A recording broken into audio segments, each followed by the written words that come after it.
So, Father, what is the role of a spiritual father, and do I need one? I don't see wearing a monastic klobuk, so probably not. The idea of a spiritual father, it's essentially a monastic concept.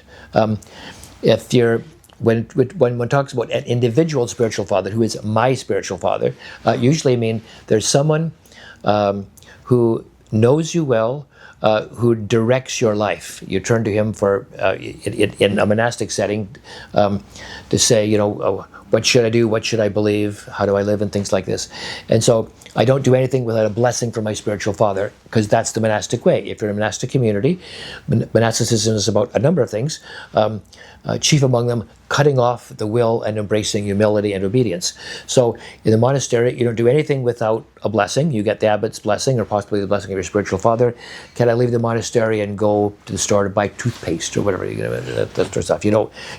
So you ask for a blessing before you do pretty much anything in the monastery. That's the monastic subculture that's there, and it works because you put yourself under the authority of this person, because that person knows you, and you spend all the time with the person. You're sharing the same monastery, eating in the same refectory, worshiping in the same church all the time, hanging out. I don't know, you're milking the monastery goat or whatever. You're doing all that stuff. So the person knows you well, and so can, based on that intimate knowledge of yourself and your spiritual condition, can give you direction. So if you're in a monastery, it works. But if you're in a parish, it doesn't work, because no one unless you live with a person, they're not going to know you well enough to be able to give you that sort of direction.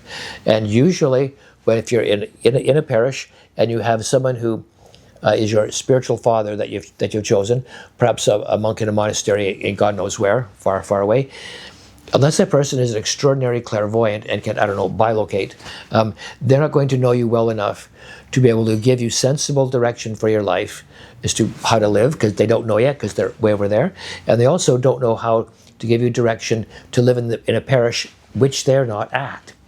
And so the difficulty is that if you're in the parish, the person who's supposed to be the spiritual father of the parish, not of the individuals in the parish, but of the parish as a whole, would be the parish priest.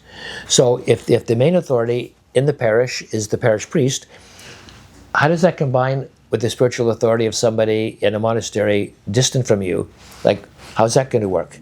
Especially if they give you conflicting advice. So most monks, I would suggest, perhaps know better than to take on the burden of spiritual fatherhood for somebody that they don't know very well and is living in the parish with them.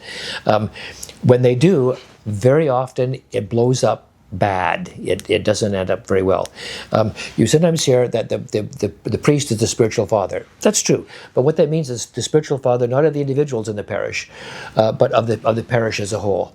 So that the parish as a whole will very often, in fact always, take its corporate personality from the personality of the priest. If the priest is a loving, humble person, you'll have a parish, all things being equal, of loving, humble people. If the priest is not that way, then the parish will not be not that way either.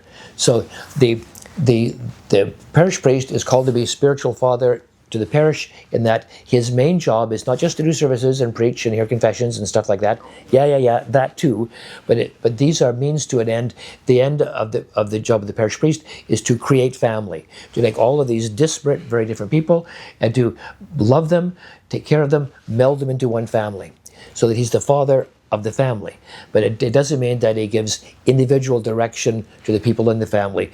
Dear Father Lawrence, should I take this job or not? Dear Father Lawrence, what should I have for breakfast? Is it okay to have granola?